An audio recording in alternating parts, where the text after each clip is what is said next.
whistle kabaddi kabaddi whistle whistle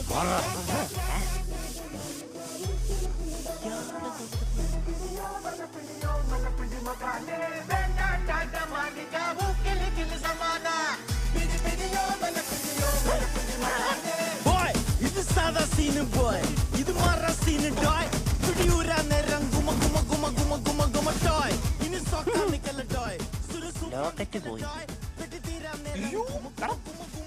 പോയി locket പോയ എടാ ഷാജി സാർ ഇപ്പൊ എവിടുന്ന സ്പോണായി വന്ന് രഞ്ജിത് സാറിനെ ഉണ്ടാക്കി സ്പ്രേ അടിച്ചിട്ട് ലോക്കറ്റ് മുറിച്ചോണ്ട് ഓടി എടാ എന്നാലും ഷാജി സാറിനെ പുറകെ പോയാൽ ലോക്കറ്റ് എങ്ങനെ കൊണ്ടുപോവാ സാറേ സാറിന്റെ ലോക്കറ്റ് എന്തിനാ പുഴുങ്ങി തിന്നാൻ അതല്ലേ കൂടോത്ര മന്ത്രമായിട്ട് ഇതിന് വല്ല ബന്ധമായിട്ടോ സാറേ ഇവിടെ കൂടോത്രം രഞ്ജിത് സാർ സാറിനും പണി വന്നല്ലേ ഞാൻ കിട്ടും പണി തിരിച്ചുള്ള പണി ഒരുമിച്ച് കൊടുത്താലോ എന്താ എന്താ പറ്റിയേ അറിയത്തില്ല ഞാനിപ്പോ